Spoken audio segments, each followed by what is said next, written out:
Dear student, welcome to my channel Sarvan lecture. Myself Sarvan Goswami. आप अपनी life में इतना मेहनत कर दो, इतना कामयाब हो जाओ कि सफलता आपकी कदम चूमे। और एक बात याद रखना, जो मेहनत करता है सक्सेस उसके पीछे फिदा हो जाती है। अगर आप मेहनत करते हो तो सक्सेस की इतनी बड़ी औकात नहीं कि आपको ना मिले।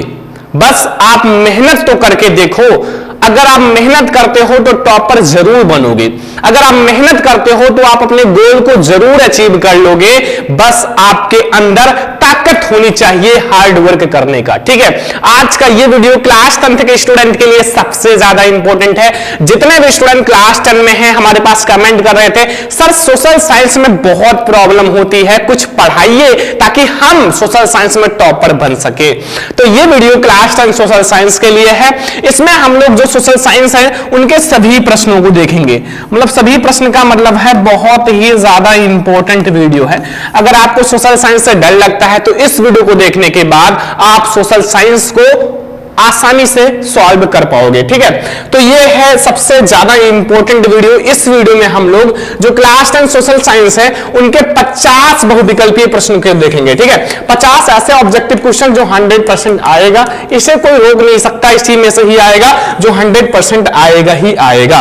ये सबसे ज्यादा इंपॉर्टेंट ऑब्जेक्टिव क्वेश्चन है। ठीक है, तो आज का ये वीडियो सामाजिक विज्ञान के लिए बहुत ज्यादा इंपॉर्टेंट है। तो आपसे छोटी सी रिक्वेस्ट है, इस वीडियो को लास्ट तक देखना, लाइक जरूर कर देना, शेयर जरूर कर देना, चैनल पर नया तो सब्सक्राइब कर लेना। ठीक है, हम आप लोगों को सारा सब्जेक्ट पढ़ाएंगे। ठीक है, तो चलो शुरू करते हैं ऑब्जेक्टिव नंबर फर्स्ट से। डियर स्टूडेंट, क्वेश्चन को शुरू करने से पहले सबसे पहले आप लोग हमें यह बता दो कि आपको किस सब्जेक्ट में ज्यादा प्रॉब्लम है, आपको किस सब्जेक्ट से ज्यादा डर लगता है। ठीक है, आपको कौन सा सब्जेक्ट ज्यादा हार्ड लगता है। सारे स्टूडेंट कमेंट बॉक्स में बताना, जिस सब्जेक्ट में प्रॉब्लम है उसकी मैं वीडियो लाऊंगा और वो प्रॉब्लम आपकी खत्म हो जाएगी।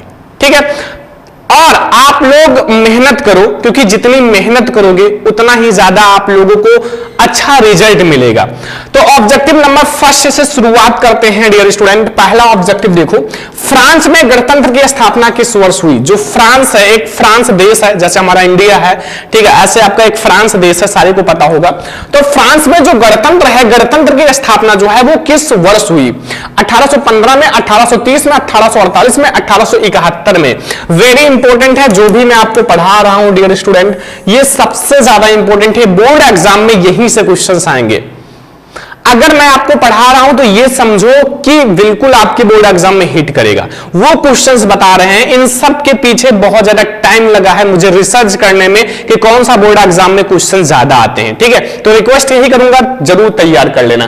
तो 1848 में माय डियर स्टूडेंट फ्रांस में गणतंत्र की स्थापना हुई थी। कब हुई थी? 1848 में फ्रांस की गणतंत्र में स्थापना हुई थी। ठीक है, आप लोग कमेंट कर देना कि हमारा भारत देश स्वतंत्र कब हुआ था। जल्दी से कमेंट कर दो, क्योंकि हम आप लोगों के कमेंट का इंतजार करेंगे।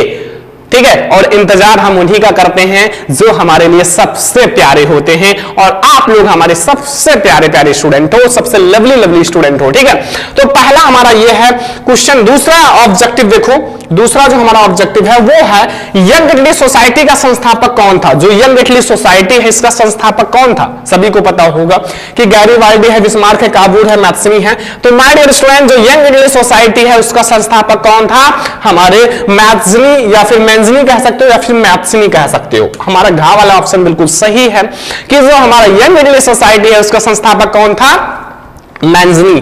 तो वेरी इंपॉर्टेंट क्वेश्चन जो है वही मैं आप लोगों को पढ़ा रहा हूं, जो बोर्ड एग्जाम में आएगा ही आएगा। अगर आप ये सारा तैयार कर लेते हो तो आपको ऑब्जेक्टिव क्वेश्चन बिल्कुल क्लियर हो जाएगा, कोई नहीं रोक पाएगा, एग्जामिनर भी नहीं रोक पाएगा, क्योंकि हम पढ़ाते हैं तो हम लोग जब तक तोड़ेंगे नहीं तब तक छोड़ेंगे नहीं, याद रखना। ठीक है, अगला क्वेश्चन हम लोग देखते हैं स्टूडेंट। हम लोग तीसरा नंबर ऑब्जेक्टिव क्वेश्चन देखते हैं। सारा आप लोग क्वेश्चन तैयार कर लेना, हम बोर्ड एग्जाम में ऐसा तबाही मचाएंगे। आप लोग इतना तैयारी करो हमारे साथ, हम आपको डेली पढ़ाएंगे। आप लोग पढ़ने के लिए तैयार हो तो हम मेहनत करने के लिए तैयार हैं। ठीक है, आप लोग पढ़ाई करो, क्योंकि आप लोग जितना सक्सेस हो जाओगे उतना ही आपकी वैल्यू बन जाएगी, और वैल्यू बनाना इतना आसान नहीं होता डियर स्टूडेंट। ठीक है, तो आप मेहनत करो।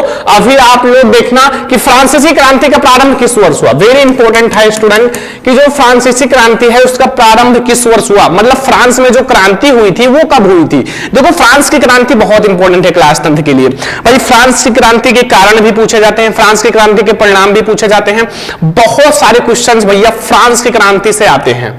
ठीक है, तो आप लोग तैयार कर लो, जितने स्टूडेंट देख रहे हो नोट करना, एक नोट्स बनाना अच्छा सा प्यारा सा छोटा सा, और उसमें जितने क्वेश्चंस बताए जा रहे हैं लिख लिख कर तैयार करना। जितना लिखोगे उतना चमकोगे, याद रखना। ठीक है, 1788, 1789, 1790, 1787। तो भैया जो फ्रांसीसी क्रांति हुई थी वो 1789 में हुई थी। कोई पूछे फ्रांस की क्रांति कब हुई, 1789 ईस्वी में। ठीक है, तो ये हमारा है क्वेश्चन नंबर 3। क्वेश्चन नंबर 4 पे आते हैं माय डियर स्टूडेंट। अब हम लोग क्वेश्चन नंबर 4 को समझते हैं, हम एक एक क्वेश्चन को अच्छे से समझेंगे। ठीक है, क्वेश्चन नंबर 4 है कि राष्ट्रवाद का प्रारंभ जिस देश से हुआ है, जर्मनी, इटली, फ्रांस, इंग्लैंड। तो राष्ट्रवाद है, राष्ट्रवाद का प्रारंभ भैया फ्रांस से हुआ था। कहां से हुआ था, ऑप्शन नंबर ग है वो बिल्कुल सही है कि जो हमारा राष्ट्रवाद है उसका प्रारंभ कहां से हुआ था, फ्रांस से हुआ था। देखो बहुत सारे ऐसे स्टूडेंट हैं जो केवल कहते हैं कि हम टॉपर बनेंगे, हम 95% लाएंगे, 90% लाएंगे, अपने मम्मी पापा के सपनों को पूरा करेंगे, लेकिन वो जितना कहते हैं उतना पढ़ते नहीं हैं। वो होते हैं केवल बोलने वाले। और याद रखना, जो मेहनत करता है वो कभी बोलता नहीं है, क्योंकि ये जो दुनिया है ना, ये आप लोगों का सुनना कम और देखना ज्यादा पसंद करती है। अगर आप कहो कि हम टॉपर बनेंगे, किसी से कहो तो वो कहेगा जा तू क्या टॉपर बनेगा, लेकिन अगर जिस दिन तुम टॉपर बन गए ना, सब कहेंगे वाह बहुत पढ़ाई करता था, घर में ही बैठा रहता था, हमेशा पढ़ाई करता था। और अगर टॉपर नहीं बने ना, अरे ये दोस्तों के साथ टहलता था, दिन भर इधर उधर टहलता था, क्या टॉपर बनेगा। तो मतलब ये दुनिया देखना ज्यादा पसंद करती है, सुनना नहीं। तो आप करके दिखाओ, आप करके दिखाओ, आपके अंदर उतना ताकत है, ठीक है, उतना आप पढ़ सकते हो। तो प्लीज आप लोग मेहनत करो। ठीक है, तो ये हमारा फ्रांस है।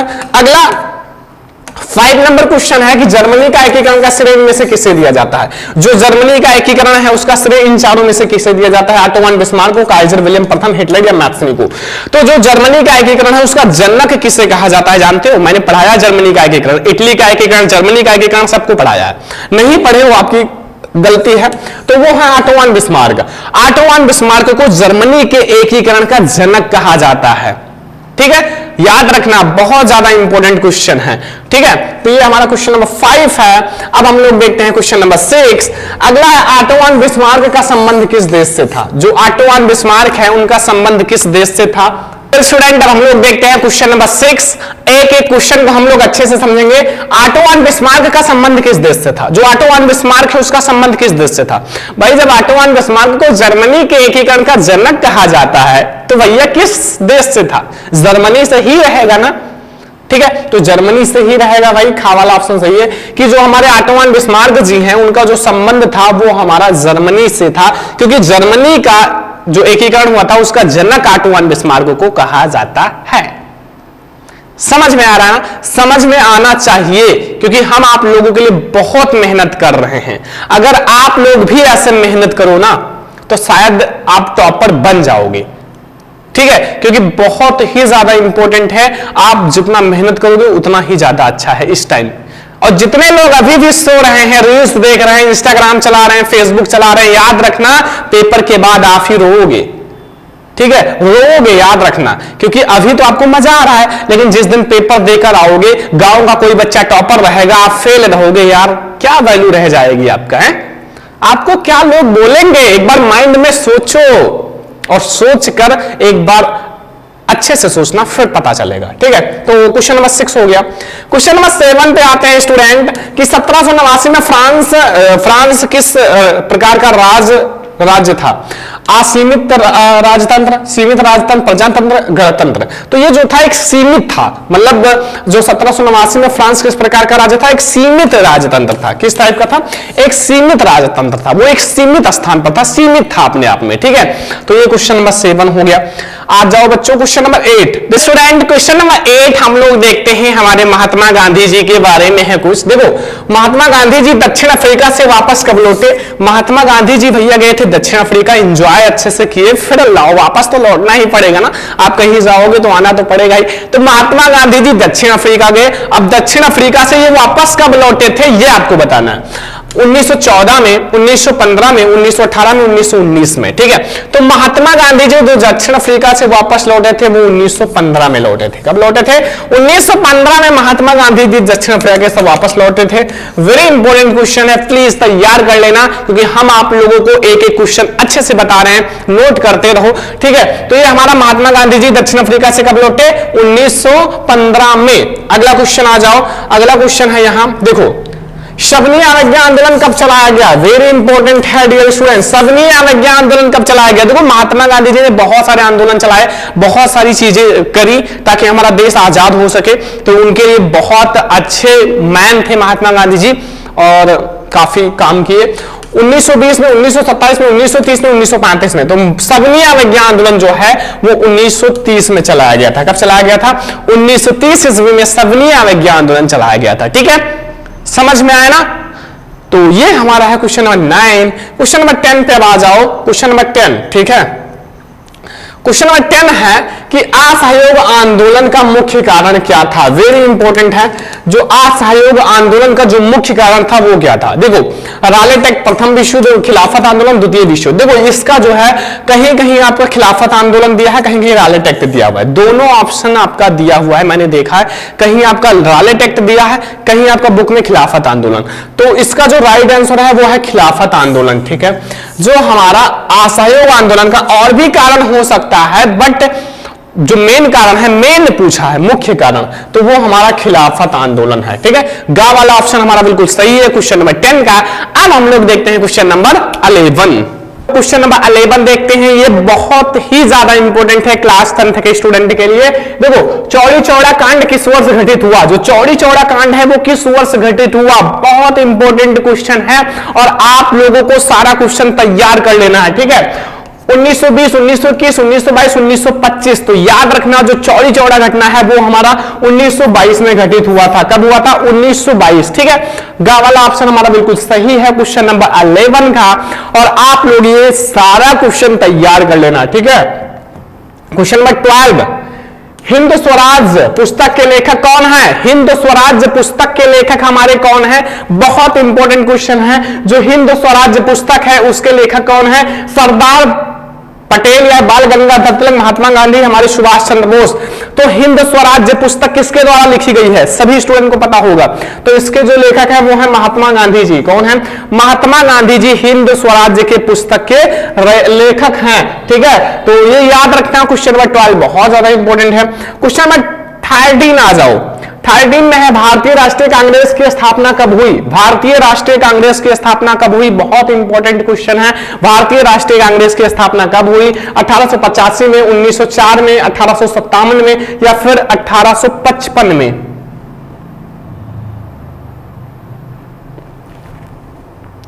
तो माय डियर स्टूडेंट, जो भारतीय राष्ट्रीय कांग्रेस की स्थापना है वो 1885 में हुई थी। तो 85 में का वाला ऑप्शन हमारा बिल्कुल सही है कि भारतीय राष्ट्रीय कांग्रेस की स्थापना कब हुई? 1885 में।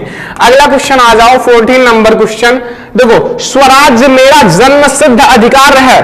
स्वराज्य, जो स्वराज्य है वो हमारा जन्म सिद्ध अधिकार है और हम इसे लेकर रहूंगा, और मैं इसे लेकर रहूंगा। इसका कथन क्या है? किसका कथन है? किसने कहा था? गोपाल कृष्ण गोखले ने, बाल गंगाधर तिलक, जवाहरलाल नेहरू या महात्मा गांधी? तो ये किसने कहा था? बाल गंगाधर तिलक ने। बाल गंगाधर तिलक जी ने कहा था कि स्वराज्य हमारा जन्म सिद्ध अधिकार है और हम उसे लेकर रहेंगे, कोई नहीं रोक सकता, ठीक है। तो ये याद रखना, हमारा जो चीज है उस पर हमारा हक है, कोई उसे नहीं ले सकता, ठीक है। अगर ले सकता है तो हम देने नहीं देंगे। देखो क्वेश्चन नंबर 15 है, महामंडी का प्रारंभ किस वर्ष हुआ? महामंडी का प्रारंभ किस वर्ष हुआ था? तो माय डियर स्टूडेंट, जो महामंडी है उसका प्रारंभ किस वर्ष हुआ था? 1919 में, 1924 में, 1929 में, 1934 में।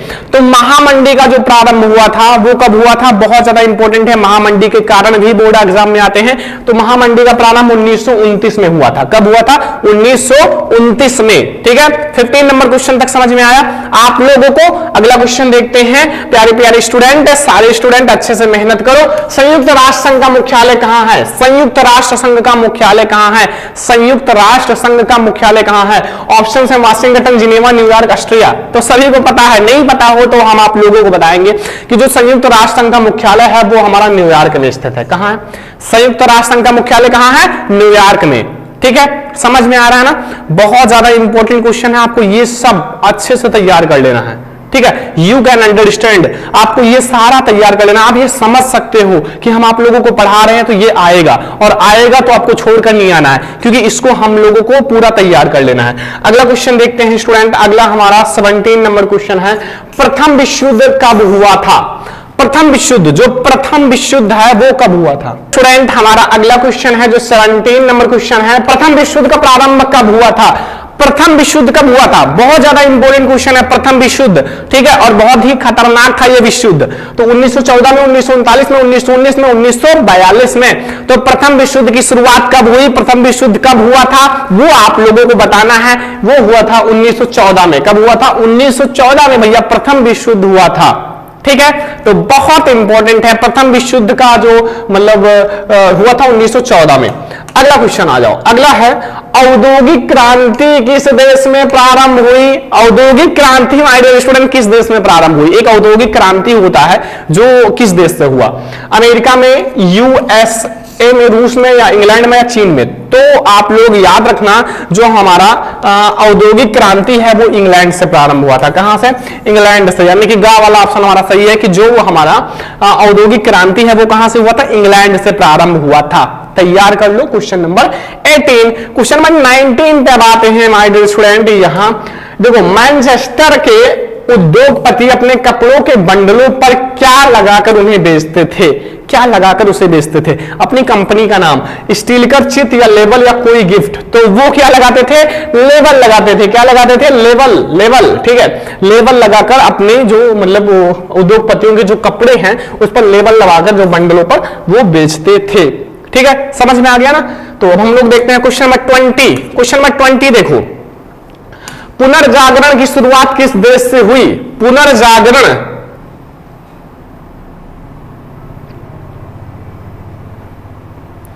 क्वेश्चन नंबर 20 में क्या पूछ रहा है कि जो हमारा पुनर्जागरण है, पुनर्जागरण की शुरुआत किस देश से हुई? पुनर्जागरण की शुरुआत किस देश से हुई थी माय डियर स्टूडेंट? रोम में, इटली में, ब्रिटेन में, या फिर ऑस्ट्रिया में? तो पुनर्जागरण की जो शुरुआत है वो किस देश से हुआ था? बहुत इंपॉर्टेंट क्वेश्चन है, आपको तैयार ही कर लेना है। तो वो इटली से हुआ था। किस देश से हुआ था? इटली से हमारा पुनर्जागरण की शुरुआत हुई थी। तो क्वेश्चन नंबर 20 तक आप लोगों को समझ में आ गया। मोस्ट इंपॉर्टेंट है, most effective question for board exam 2024। अगर आपको टॉपर बनना है, सोशल साइंस में अच्छे मार्क्स लाने हैं, तो ये सारा आपको तैयार करना पड़ेगा। अब हम लोग देखते हैं 21 नंबर क्वेश्चन, बहुत ही ज्यादा इंपॉर्टेंट है। इसमें लिखा हुआ है जो 21 नंबर क्वेश्चन देखो, यहां लिखा हुआ है कि पेरियार, ठीक है, पेरियार रामास्वामी नायक कौन थे? जो पेरियार, ठीक है, रामास्वामी नायक थे वो कौन थे? वैज्ञानिक थे, शिक्षाविद थे, समाज सुधारक या लेखक थे? तो कौन थे वो? सभी को पता नहीं होगा क्योंकि थोड़ा सा अलग टाइप का क्वेश्चन है, क्योंकि न्यू चैप्टर से है। तो वो समाज सुधारक थे। क्या थे? एक समाज सुधारक थे। मतलब हमारे समाज में बहुत सारी चीजें आती हैं गलत सही, तो उनको सुधारना बहुत बड़ी बात है। ठीक है, किसी चीज को आप जागरूक कर रहे हो तो वो बहुत बड़ी बात है। सभी लोग अब क्या करते हैं, आज की लाइफ बहुत बिजी है, सब अपने अपने काम में बिजी है। कोई समाज की तरफ क्या, अपने घर की तरफ सही से नहीं देखता, वो इतना ज्यादा अपने वर्क में, अपने काम में बिजी है। तो समाज सुधारक बनना बहुत बड़ी बात है। तो ये थे एक समाज सुधारक। और हमारा क्वेश्चन नंबर 21 आपको समझ में आ गया। क्वेश्चन नंबर 22, पंजाब में भूमि निम्नीकरण का मुख्य कारण क्या है? पंजाब जो है एक हमारा भारत का एक राज्य है, भारत के राज्य में एक पंजाब है। पंजाब में जो भैया भूमि निम्नीकरण का मुख्य कारण क्या है? गहन खेती, वन उन्मूलन, अधिक सिंचाई, अति पशुचारण। तो पंजाब देखो, पंजाब में जो है बहुत सारा सिंचाई किया जाता है। अब जब आप खेतों की सिंचाई करोगे तो जब जैसे पानी जाता है तो पानी के साथ साथ मिट्टी भी बहती जाती है, ठीक है, जो वहां की मिट्टियां होती हैं वो भी बहती जाती हैं।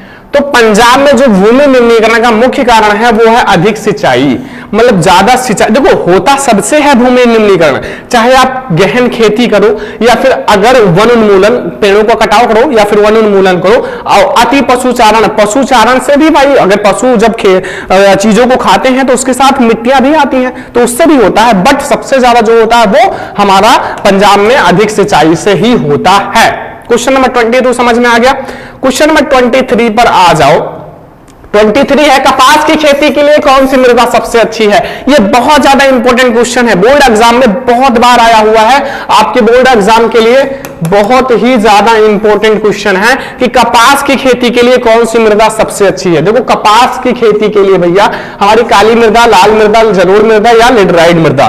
तो जो कपास की खेती है, जो काली मृदा है ना, काली मृदा को काली कपास की मृदा भी कहा जाता है। याद रखना, जो हमारी काली मृदा है उसे काली कपास की मृदा भी कहा जाता है।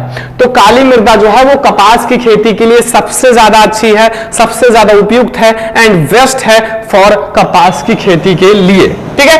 क्वेश्चन नंबर 24, क्वेश्चन नंबर 24 है निम्नलिखित में से किस राज्य में सीढ़ीदार खेती की जाती है? स्टूडेंट क्वेश्चन नंबर 24 जो है वो हमारा निम्नलिखित में से किस राज्य में हमारा सीढ़ीदार खेती की जाती है? जो सीढ़ीदार खेती का है पंजाब, हरियाणा, उत्तर प्रदेश, उत्तराखंड। तो माय स्टूडेंट देखो हमारे जो देश है ना उसमें बहुत सारे राज्य हैं। देखो ये भाई क्या बन गया ठीक है, तो उसका एक मैप है, मैप में बहुत सारे राज्य हैं और उस राज्य में ये सारे राज्य आते हैं भारत में। तो ये बताना है कि किस राज्य में भैया सीढ़ी ऐसे बना दिया जाता है ना, यही तो सीढ़ी है, इसी से तो आप दूसरे के घर पर चढ़ते थे जब छोटे थे, ठीक है। तो मतलब आप सीढ़ीदार खेती कैसे करते हो, वो उत्तराखंड में ज्यादा की जाती है, उत्तराखंड में सीढ़ीदार खेती की जाती है।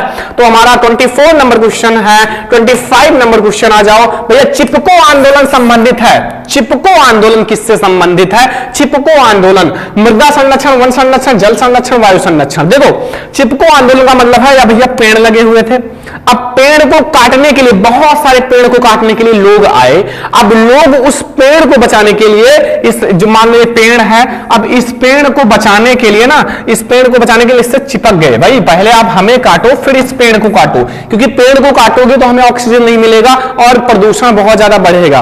तो इसलिए ये हमारा वन से संबंधित है। किससे संबंधित है? वन संरक्षण से। भाई वन को बचाना बहुत इंपॉर्टेंट है। आजकल इतना ज्यादा प्रदूषण बढ़ रहा है, जितनी ज्यादा जनसंख्या बढ़ रही है उतनी ज्यादा प्रदूषण बढ़ रहा है। तो वन को हमें बचाना चाहिए, वन को संरक्षित करना चाहिए, क्योंकि वन आज के लिए हमारे लिए पेड़ पौधे इतना ज्यादा इंपॉर्टेंट है, जितना हमारे लिए दवाइयां इंपॉर्टेंट है, जितना हमारे लिए वाटर इंपॉर्टेंट है, उतना ही पेड़ पौधे उससे भी ज्यादा, क्योंकि इसे हम लोग ग्रीन गोल्ड कहते हैं, ठीक है, हरा सोना कहते हैं। तो ये हमारा क्वेश्चन नंबर 25 तक समझ में आ गया। अब हम लोग देखते हैं 26 पश्चिम बंगाल।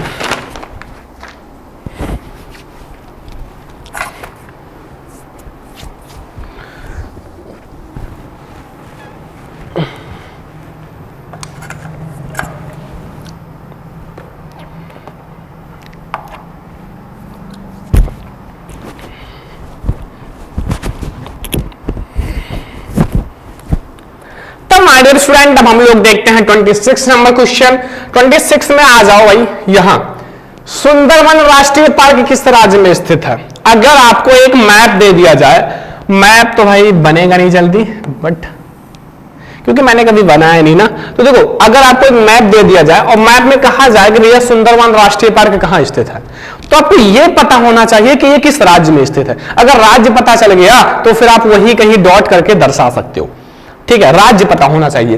तो असम में, ओडिशा में, पश्चिम बंगाल, मध्य प्रदेश। तो सुंदरवन राष्ट्रीय पार्क जो है वो हमारा पश्चिम बंगाल में स्थित है। कहां स्थित है?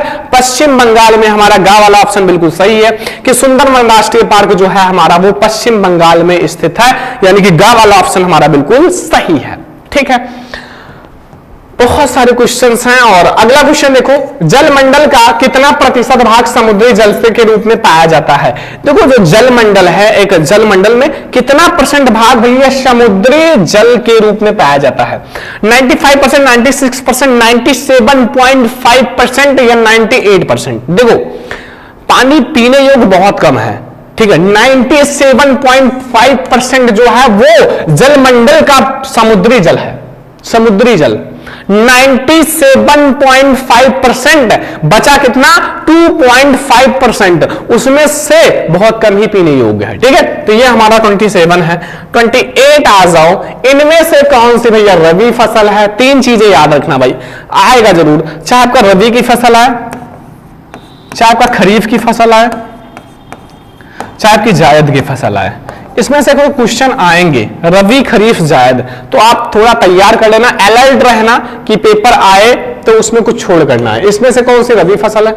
चावल, मोटे अनाज, चना या काला चना, या हमारा कपास। तो चना या काला चना जो है वो एक रबी की फसल है। क्या है? एक रबी की फसल है, क्योंकि ये हमारा एक रबी की फसल है और बहुत ज्यादा इंपॉर्टेंट है ये। इसलिए क्वेश्चन मैंने लिया है कि बहुत बार आ चुका है और बच्चे थोड़ा सा गलत कर देते हैं। तो चना या काला चना सही है। अगला, निम्नलिखित में से कौन सी एक रेशेदार फसल है? वेरी इंपॉर्टेंट है, जिसके अंदर रेशे होती हैं वो एक रेशेदार फसल है। अब इन चारों में से किसके अंदर रेशे होती हैं ये तो आपको पता होगा, अगर आपको नहीं पता तो हम बताएंगे, हमें तो पता है क्योंकि हमें सब कुछ पता है। तो देखो ऑप्शन का है जूट, कॉफी, जौ, रबड़। देखो जूट जो है, जूट एक रेशेदार फसल है। क्या है? जूट जो है, जूट एक रेशेदार फसल है, यानी कि हमारा का वाला ऑप्शन सही है। अगला क्वेश्चन 20 यानी कि 30 नंबर। तो माय डियर स्टूडेंट 30 नंबर है कि कर्तन दहन कृषि, जिसे झूम कृषि कहते हैं, ठीक है, निम्नलिखित में से किस राज्य में पाई जाती है? उत्तर प्रदेश में पाया जाता है, या फिर हमारा राजस्थान, उत्तराखंड, या फिर हमारा मिजोरम। तो कहां पाया जाता है? तो इस टाइप से, जैसे ये सुनने में थोड़ा सा हार्ड है कि झूम कृषि, कर्तन खेती, वैसे इसका थोड़ा राज्य भी हार्ड है। मिजोरम में पाया जाता है। कहां? मिजोरम, ठीक है, मिजोरम एक राज्य है, वहां हमारा ये पाया जाता है, ठीक है। तैयार करो वरना गोली चल जाएगी, ठीक है। तो ये हमारा 30 नंबर क्वेश्चन है। और 31 नंबर क्वेश्चन देखो, झारखंड में स्थित कोडरमा निम्नलिखित में से किस खनिज का अग्रणी उत्पादक है? झारखंड में स्थित एक कोडरमा है, वो निम्नलिखित में से किस खनिज का अग्रणी उत्पादक है? किस खनिज के लिए ज्यादा जाना जाता है? अब आप लोग पता होगा तो अच्छी बात है, नहीं पता है तो पढ़ाई कर लो, मस्ती करने की पूरी उम्र बाकी है। जितना पढ़ लोगे, जितना समय पढ़ाई के दोगे, उतना ही आगे आपको आसान लगेगा। वरना एंजॉय करने के लिए तो 24 के 24 घंटे अगर दिन में एंजॉय करो तो भी लगेगा यार दिन खराब हो गया। देखो आपको मेहनत करना है, जितना पढ़ लोगे उतना ही आपको अच्छा फील होगा अंदर से। बॉक्साइट अर्वरक या तांबा या लौह अयस्क। तो झारखंड में स्थित जो कोडरमा है वो अर्वरक का अग्रणी उत्पादक है। अर्वरक किसका? अर्वरक का अग्रणी उत्पादक है। 32 नंबर क्वेश्चन 32, मुंबई हाई, जो मुंबई हाई प्रसिद्ध है वो तेल शोधक कारखाने, पेट्रोलियम के लिए, फिल्मी सिटी के लिए, या गेटवे ऑफ इंडिया के लिए, या उपयुक्त में से सभी? कोई नहीं। तो जो हमारा मुंबई हाई प्रसिद्ध है वो हमारा नहीं, तो ये हमारा प्रसिद्ध है तेल शोधक कारखानों के लिए। बहुत सारे स्टूडेंट सोचते होंगे मुंबई हाई किसके लिए प्रसिद्ध है? फिल्मी स्टार रहते हैं, फिल्म के लिए प्रसिद्ध होगा, लेकिन ऐसा नहीं है मेरे दोस्त। वो जो प्रसिद्ध है वो तेल शोधक कारखानों अर्थात पेट्रोलियम के लिए, ठीक है। चलो अगला 33, निम्नलिखित में से कौन सा खनिज आधारभूत है? कौन सा खनिज जो है आधारभूत है? मतलब आधारभूत का मतलब कोई ऐसी चीज होता है जो आधारभूत होता है, ठीक है। मैग्नीज, अर्वरक, लौह अयस्क या तांबा। तो जो आधारभूत है, जिसको लोहा से मिलकर ही सारी चीजें बनती हैं, बड़ी से बड़ी जो मशीनें बनती हैं वो लोहा से मिलकर, तो लौह अयस्क जो है वो हमारा एक आधारभूत अयस्क है, या आधारभूत हमारा खनिज है, ठीक है। 33 तक समझ में आ गया? सारा क्वेश्चन आ रहा है ना समझ में? 34 आ जाओ। अब 34 नंबर हमारा क्वेश्चन है, बहुत ही ज्यादा इंपॉर्टेंट है, क्योंकि ये सारे क्वेश्चन भाई 3 स्टार वाले हैं, मतलब बोर्ड एग्जाम में आएंगे। आप कुछ भी कर लो आएंगे, ठीक है। तो देखो हमारा एंथेसाइड का संबंध किस खनिज से है? एंथेसाइड एक आपका खनिज है और उसका संबंध किससे है? तांबा से, सोना से, बॉक्साइड से, कोयला से। तो वो हमारा भैया कोयला से। किससे? एंथेसाइड का संबंध याद रखना डायरेक्टली कोयला से है और बहुत ही ज्यादा इंपॉर्टेंट है। अगला क्वेश्चन आ जाओ। अगला हमारा 35 नंबर क्वेश्चन है कि निम्नलिखित में से कौन सा उद्योग चूना पत्थर को कच्चे माल के रूप में प्रयुक्त करता है? देखो जो चूना पत्थर है, अगर चूना पत्थर को मिला दिया जाए तो आपके पास कॉमन माइंड होगा, कॉमन सेंस होगा कि एल्यूमिनियम बन जाएगा। नहीं ना, चीनी तो बनेगा नहीं, ठीक है, मोटर गाड़ी तो बनेगा नहीं, सीमेंट बनेगा। क्यों? क्योंकि चूना पत्थर जो है वो सीमेंट की तरह होता है और इससे हमारा सीमेंट बनता है, ठीक है। तो 35 नंबर क्वेश्चन तक समझ में आ गया। 36 आ जाओ।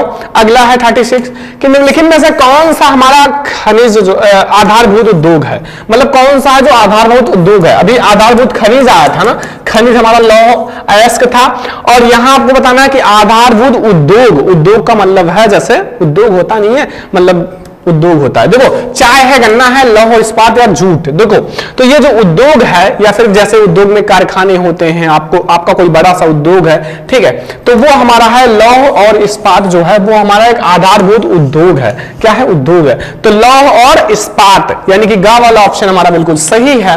अगला क्वेश्चन आ जाओ हमारा 37। श्रीलंका में निम्नलिखित में से कौन सा बहुसंख्यक वर्ग है? कौन सा है जो एक बहुसंख्यक वर्ग है? ऑप्शन है तमिल, ईसाई, सिंघली या मुस्लिम। पता है नहीं पता है? अगर नहीं पता है तो मैं आपको बताऊंगा, अगर पता है तो बहुत अच्छी बात है। आप खुद से भी टेस्ट लिया करो, जैसे मैं क्वेश्चंस पढ़ाता हूं आप वीडियो को रोक कर या फिर आप बीच बीच में देखा करो, चेक करो कि हम कितना क्वेश्चंस कर पाते हैं, कितना नहीं कर पाते हैं, तब मजा आएगा पढ़ाई में। वैसे तो आप नोट कर लोगे, फिर आप दूसरी बार भी देख सकते हो, खुद का टेस्ट ले सकते हो। तो सिंघली जो है वो एक हमारा श्रीलंका में निम्नलिखित में बहुसंख्यक वर्ग है, तो वो हमारा एक सिंघली जो है वो है, ठीक है। अगला क्वेश्चन है 38 नंबर। निम्नलिखित में से कुल कितने संघीय राज्य हैं? भारत में कुल कितने संघीय राज्य हैं? 27, 28, 29, 30, ठीक है। तो हमारा जो संघीय राज्य है वो कितना है माय डियर स्टूडेंट? संघीय राज्य है वो कितना है? 28 है। कितना है? 28 है, ठीक है। भारत में कुल कितने संघीय राज्य हैं? 28, याद रखना। अगला क्वेश्चन हमारा है 39 नंबर क्वेश्चन। यहां भारतीय संघ में जो अवशिष्ट शक्तियां किसको प्राप्त है? 39 में है कि भारत में या भारतीय संघ में जो अवशिष्ट शक्तियां हैं वो किसको प्राप्त है, किसको मिला है? हमारा राज्य को, संघ को या ताखा दोनों को, या इनमें से कोई नहीं? तो भारतीय संघ में जो अवशिष्ट शक्तियां हैं वो किसको मिला है? वो मिला है संघ को। किसको? संघ को मिला है, ठीक है, संघ को मिला है। तो हमारा भैया अगला क्वेश्चन 40 नंबर क्वेश्चन है। हम लोग 14 नंबर क्वेश्चन देखते हैं, बहुत ज्यादा इंपॉर्टेंट है। देखो इसमें से कौन से बहुजन समाज पार्टी का संस्थापक है? बहुजन समाज पार्टी, ठीक है। जैसे आपका कई सारे समाज पार्टी होते हैं, वैसे बहुजन समाज पार्टी के संस्थापक कौन हैं? कांसीराम साहू महाराज या V.R. अम्बेडकर या ज्योतिबा फूले? देखो बहुजन समाज पार्टी एक काफी अच्छी समाज पार्टी थी क्योंकि इनकी संख्या बहुत ज्यादा है, ठीक है। तो बहुजन समाज पार्टी के जो संस्थापक थे वो हमारे कांसीराम जी हैं, ठीक है। का वाला ऑप्शन हमारा बिल्कुल सही है 14 नंबर क्वेश्चन का। अब हम लोग देखते हैं 41 नंबर क्वेश्चन। 41 नंबर क्वेश्चन है my dear student, Bharatiya Janata party का मुख्य प्रेरक सिद्धांत क्या है? जो भारतीय जनता पार्टी, अभी तक हम लोगों ने बहुजन समाज पार्टी, अब हमारा भारतीय जनता पार्टी के बारे में बताना है। तो बहुजन समाज या क्रांतिकारी लोकतंत्र या सांस्कृतिक राष्ट्रवाद या आधुनिकता? तो ये हमारा हो जाएगा जो भारतीय जनता पार्टी का वो है क्रांतिकारी लोकतंत्र। क्या है? खा वाला ऑप्शन सही है, क्रांतिकारी लोकतंत्र। तो ये हमारा 41 नंबर क्वेश्चन है। 42 नंबर क्वेश्चन आ जाओ भाई। देखो ये है, भारत में मताधिकार की आयु क्या है? भारत में मत देने का अधिकार, जैसे वोट दिया जाता है ना कि हम अपने इस पार्टी को वोट देंगे, इस पार्टी को, तो ऐसे आपको ये बताना है कि किस उम्र में हम ये कर सकते हैं। ऐसा तो है नहीं कि छोटा बच्चा भी वोट दे सकता, नहीं दे सकता ना। तो जब आप कितने ईयर के 21, 20, 25 या 18, तो याद रखना अगर आप 18 साल के पूरे हो जाते हो तो आपके पास अधिकार हो जाता है मत देने का। तो 18 ईयर हमारा सही हो जाएगा, 18 साल। करेक्ट आंसर ऑप्शन डी, ठीक है। तो अगला क्वेश्चन आ जाओ 43 लोकतंत्र शासन व्यवस्था अन्य व्यवस्थाओं से अच्छी है क्योंकि सभी नागरिकों को समानता को बढ़ावा देती है, व्यक्ति की गरिमा को बढ़ावा देती है, या का और खा दोनों या उपयुक्त में से कोई नहीं। तो देखो जो लोकतांत्रिक शासन व्यवस्था ये दूसरे से अच्छी है। अब अच्छी क्यों है? देखो ये सभी नागरिकों को समानता बढ़ावा देती है, सभी नागरिकों को समानता बढ़ावा देती है, एंड व्यक्तियों की गरिमा को भी बढ़ाता है, व्यक्तियों की गरिमा को बढ़ाती है, प्रोत्साहित करती है। तो का और खा दोनों ऑप्शन हमारा सही हो जाएगा। गा वाला ऑप्शन हमारा बिल्कुल सही है क्वेश्चन नंबर 43 का।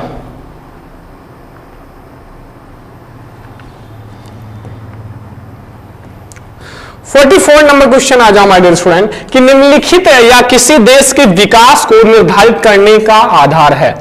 देखो स्वास्थ्य एवं शिक्षा स्तर, प्रति व्यक्ति आय या व्यक्तियों का साक्षरता स्तर। देखो इन सारी चीजों को जब हमें पता चलेगा तभी हम ये पता कर सकते हैं कि देश का विकास कैसा हो रहा है, कितना हो रहा है और किस टाइप से हो रहा है। तो ये हमारा उपयुक्त सभी हो जाएगा। घा वाला ऑप्शन करेक्ट है। क्वेश्चन नंबर 44 ऑप्शंस जो आपका घा वाला यानी कि 4 नंबर ऑप्शन करेक्ट है। अगला आ जाओ माय डियर स्टूडेंट। अगला है निम्नलिखित में से कौन सा विकसित देश है? विकसित देश, विकासशील देश, कई आपके देश दो टाइप के, एक विकसित एक विकासशील। तो इन चारों में से हमारा जो विकसित देश है वो कौन सा है? ब्राजील, भारत, फ्रांस या बांग्लादेश। तो जो हमारा विकसित देश है वो एक फ्रांस है। फ्रांस जो है ठीक है वो एक विकसित देश है, याद रखना। ठीक है, और मैंने आपको बताया था कि फ्रांस की क्रांति कब हुई थी। फ्रांस की क्रांति तो फटाफट से आप कमेंट कर दो कि फ्रांस की क्रांति कब हुई थी। ठीक है, हमने क्वेश्चन 1 या 2 में बताया था, तो आप लोग फटाक से कमेंट कर दो। अगला क्वेश्चन है निम्न पड़ोसी देशों यानी कि जो पड़ोसी देशों में से मानव विकास के लिहाज से किस देश की स्थिति भारत से बेहतर है? हमारे ये सारे पड़ोसी देश हैं, बांग्लादेश, श्रीलंका, नेपाल एंड पाकिस्तान। बट ये बताना है कि भारत से भी बेहतर स्थिति इन चारों में से किसकी है। तो according to question and book के अकॉर्डिंग श्रीलंका, जो श्रीलंका है, श्रीलंका की मतलब मानव विकास लिहाज से श्रीलंका जो है वो भारत से भी बेहतर है। ठीक है, तो ये हमारा क्वेश्चन नंबर 46 है। अब हम लोग देखते हैं 47। लोग देखते हैं 47 नंबर क्वेश्चन। निम्नलिखित में से किसको कृषि क्षेत्रक कहते हैं? कृषि क्षेत्रक, प्राथमिक क्षेत्रक, द्वितीय क्षेत्रक, तृतीय क्षेत्रक, चतुर्थक क्षेत्रक। तो ये जो हमारा चारों क्षेत्रक में देखो हर एक क्षेत्रक में अलग अलग चीजें होती हैं, बट जो हमारा कृषि है, प्राकृतिक चीजें हैं, वो हमारा प्राथमिक क्षेत्रक में। प्रा से प्राथमिक और प्रा से प्राकृतिक। ठीक है, इसमें प्राकृतिक की चीजें आती हैं, याद रखना। ठीक है, तो ये हमारा भैया 47 का हमारा का वाला ऑप्शन बिल्कुल सही है। प्राथमिक क्षेत्रक में हमारा कृषि आता है। अगला क्वेश्चन आ जाओ 48 कि भारत में करेंसी नोट जारी करता है। जो भारत में करेंसी नोट है, मतलब जो भारत है, भारत में करेंसी नोट जो नोट होता है, ठीक है, आप देखे होंगे 1000, 2000, 500, 100, 200 का नोट जो है कौन जारी करता है? वित्त मंत्रालय, भारतीय स्टेट बैंक या फिर हमारा भारतीय सरकार या फिर हमारा भारतीय रिजर्व बैंक। तो भारतीय रिजर्व बैंक जो है वो हमारा करेंसी को जारी करता है। जो करेंसी है वो हमारा ऑप्शन नंबर घ सही है भाई कि भारतीय रिजर्व बैंक। ठीक है, अगला क्वेश्चन आ जाओ तो 49 नंबर क्वेश्चन है हमारे स्टूडेंट। विश्व व्यापार संगठन की स्थापना कब हुई? ठीक है, विश्व व्यापार संगठन की स्थापना कब हुई? 1 जनवरी 1993, 1 जनवरी 1995, 1 जनवरी 1990 एंड 1 जनवरी 1985। तो विश्व व्यापार संगठन की जो स्थापना हुई थी वो 1 जनवरी 1995 में हुई थी। 1 जनवरी 1995 में विश्व व्यापार संगठन की स्थापना हुई थी।